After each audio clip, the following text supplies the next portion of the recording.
اعوذ باللہ من الشیطان الرجیم بسم اللہ الرحمن الرحیم۔ ناظرین و سامعین السلام علیکم، امید ہے آپ خیریت سے ہوں گے اور ہمارے ویڈیوز سے مستفید ہو رہے ہوں گے۔ ناظرین، شیعت کی تاریخ اہل بیت کے قتل کے ساتھ ساتھ علماء کے قتل و خون سے بھی بھری پڑی ہے۔ ہر دور میں شیعہ علماء کا قتل عام کیا گیا ہے۔ صاحبان علم و فضل ظلم، جبر اور استبداد کی بھینٹ چڑھتے رہے ہیں، لیکن علماء کے درمیان 3 شہید علماء ایسے ہیں جنہیں شیعہ تاریخ آج تک نہیں بھلا سکی، اور شہید اول، شہید دوئم اور شہید ثالث کے نام سے انہیں یاد کیا جاتا ہے۔ شہید اول، جن کا اسم گرامی محمد بن مکی بن محمد بن حامد العاملی ہے، ان کے حالات پر آج کی ویڈیو تیار کی گئی ہے۔ ہم میں سے اکثر شہید اول، شہید ثانی اور شہید ثالث کا ذکر تو سنتے ہیں، لیکن ان کے حالات زندگی اور واقعات سے آگاہ نہیں ہیں۔ ہم انشاءاللہ تعالی شہید دوئم یا شہید ثانی شیخ زین الدین علیہ الرحمہ اور شہید ثالث جناب قاضی نور اللہ شوستری کے حالات پر بھی جلد ہی آپ کی خدمت میں ویڈیوز پیش کریں گے، لیکن آج کا ویڈیو چونکہ شہید اول پر تیار کیا گیا ہے، اس لیے ان کے بارے میں حاصل شدہ معلومات ہم آپ تک پہنچانے کا شرف حاصل کر رہے ہیں۔ تو آئیے چلتے ہیں اپنی آج کی ویڈیو پر۔ ناظرین، شہید اول یا شیخ شہید 734 ہجری قمری میں جنوبی لبنان کے علاقے جبل عامل کے ایک قریے جزین میں پیدا ہوئے۔ جزین پہلے تو ایک گاؤں تھا، لیکن آج کل ایک ضلع کا درجہ اختیار کر گیا ہے۔ شہید اول محمد مکی کے والد کا نام جمال الدین مکی بن شمس الدین محمد بن حامد تھا۔ شہید اول محمد مکی کے خاندان کے سب افراد اہل علم و فضل اور اپنے زمانے کے علماء میں سے تھے۔ شہید کے اپنے تینوں بیٹے شیخ ضیاء الدین، شیخ جمال الدین اور شیخ رضی الدین علماء اور فقہاء کے زمرے میں آتے ہیں۔ شہید اول کی زوجہ مکرمہ بھی خود فقہاء اور معارف و تعلیمات اہل بیت کے مروجین و مبلغین میں سے تھی۔ شہید اول کی بیٹی ام حسن، جن کا نام فاطمہ تھا، جبل عامل کے علماء میں شمار ہوتی تھیں، جنہیں ست المشائخ کا لقب دیا گیا تھا۔ ناظرین، شیخ محمد مکی علامہ حلی کے بیٹے فخر المحققین کے شاگرد تھے۔ فقہ میں ان کی معروف کتب میں سے ایک کا نام لمع دمشقیہ ہے، جو انہوں نے بہت کم دنوں میں تصنیف کی۔ کتاب کی تالیف کے 2 صدیوں کے بعد ایک اور مشہور عظیم شیعہ فقیہ نے اس پر شرح لکھی، جو شرح لمع کے نام سے مشہور ہے، اور امر واقعہ یہ ہے کہ شرح لکھنے والے یہ عالم بھی شہادت کے انجام سے دوچار ہوئے۔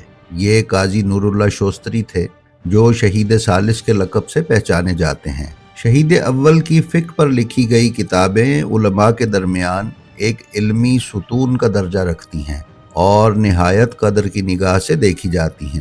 محمد باقر خان ساری نقل احادیث اہل بیت میں شہید اول کا درجہ شیخ صدوق کے برابر، اور اصول و عقائد اور کلام اور مباحثے اور مناظرہ نیز انحرافی افکار پر تنقید میں شیخ مفید اور سید مرتضیٰ علم الہدا کے مانند گردانتے ہیں۔ شاگردوں کی کثرت کے لحاظ سے شیخ طوسی اور فقہی مباحث کی تشریح و توضیح میں ابن ادریس حلی جیسا، اور شرعی اسرار و آداب کی ترویج اور انحرافی تفرقات وغیرہ کے سلسلے میں علامہ مجلسی اور وحید بہبانی کی مانند مانتے ہیں۔ کتاب قصص العلماء میں میرزا محمد طنقابنی نے شیخ شمس الدین محمد بن مکی شہید اول کے حالات میں تحریر کیا ہے کہ کسی بھی زمانے میں فقہائے نامدار میں ان جیسا بزرگ اس دنیا میں پیدا نہیں ہوا۔ شہید اول محمد بن مکی کے بارے میں بیان کیا گیا ہے کہ انہوں نے علامہ حلی کی شاگردی اختیار کرنے کے لیے نجف، کاظمین، کربلا اور سامرا کی زیارات کے بعد حلہ جانے کا ارادہ کیا۔ چنانچہ وہ تمام زیارات کرنے کے بعد جب نجف اشرف پہنچے تو انہوں نے دیکھا کہ علامہ حلی کا جنازہ نجف لایا جا رہا ہے۔ چنانچہ شیخ محمد مکی نے جنازے میں شرکت کی اور پھر علامہ حلی کے فرزند فخر المحققین اور علامہ کے دوسرے شاگردوں سے 7 ماہ تک تحصیل علم کی، اور سب سے اجازت حاصل کر کے اپنے شہر واپس آ گئے۔ مرزا محمد طنقابنی نے قصص العلماء میں بیان کیا ہے کہ تحصیل علم کے وقت شہید اول محمد مکی ایک تانبے کا گلاس اپنے پاس رکھا کرتے تھے، اور جب مطالعہ کرتے تو اس گلاس کو آگ کے قریب رکھ دیتے اور وہ گرم ہوتا رہتا تھا۔ جب آپ کو نیند آنے لگتی تو وہ تانبے کا گلاس اپنے سر پر رکھ لیتے، یہاں تک کہ سر میں ایسی تکلیف ہوتی کہ نیند دوڑ جاتی۔ آخر میں آپ کی کیفیت یہ ہو گئی تھی کہ سر کے بال غائب ہو گئے تھے اور پھر بال کبھی آپ کے سر پر نہیں اگے۔ طنقابنی نے بیان کیا ہے کہ آپ ایک مشہور مخالف عالم دین ابن الجماع کے ہم اثر تھے۔ وہ دونوں ایک ہی درس میں شریک ہوتے۔ شہید محمد مکی کو دوسرے مسالک میں بھی مقبولیت حاصل ہو گئی اور وہ ان کی امامت بھی کیا کرتے، اور مقدمات کے فیصلے بھی چاروں مسالک کے مطابق فتوے دے کر کیا کرتے۔ جب ابن الجماعت نے یہ دیکھا کہ آپ کی ہر جگہ شہرت ہو رہی ہے تو وہ آپ سے حسد میں مبتلا ہو گیا۔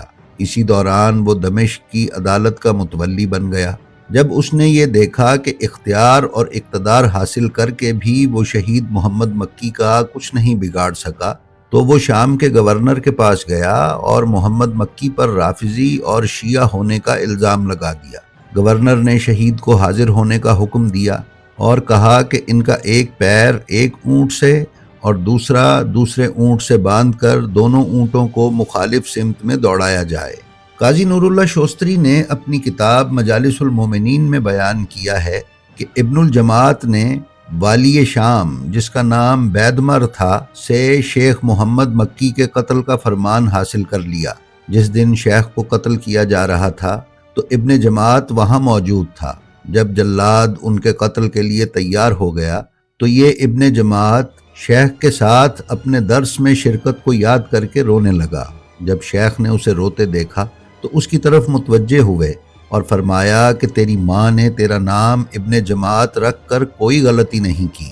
پھر شیخ کو قلعہ دمشق کے میدان میں جو گھوڑا فروشوں کے بازار کے پاس تھا، صبح کے وقت بروز جمعرات 19 جمادی الاول 786 ہجری قمری کو شہید کر دیا گیا اور سولی پر لٹکا دیا گیا۔ وقت عصر انہیں سولی سے اتار کر لاش کو جلا دیا گیا۔ ناظرین، محدث نوری نے اپنی کتاب لولو والمرجان میں لکھا ہے کہ وہ تلوار سے 780 ہجری قمری میں شہید کیے گئے، پھر ان کو تختہ دار پر کھینچا گیا، اس کے بعد سنگسار کیا گیا اور پھر جلا دیا گیا۔ اس سے پہلے پورے 1 سال تک قلعہ شام میں قید رکھا گیا، جہاں انہوں نے قید کی ہی حالت میں 7 دن کے اندر کتاب لمع لکھی۔ صاحب لولو نے یہ بھی بیان کیا ہے کہ دمشق میں ان کی مجلس کبھی بھی علماء سے خالی نہ ہوتی تھی۔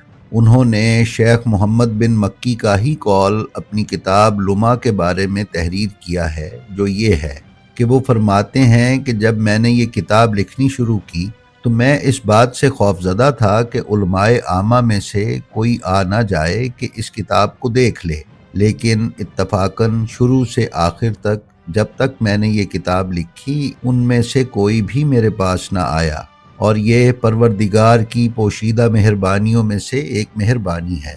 ناظرین، شیخ شمس الدین محمد بن مکی کو قید کیے جانے کا سبب مرزا طنقابنی نے یہ بیان کیا ہے کہ شام کے حاکم بیدمر اور برقوق کے علاقے کے قاضی، جس کا نام برہان الدین مالکی تھا، اور عباد بن جماعت شافعی کے فتووں کی بنا پر لوگوں میں اشتعال پیدا ہوا اور 70 کے قریب لوگ دین محمدی سے مرتد ہو گئے۔ وہ سب اہل جبل تھے۔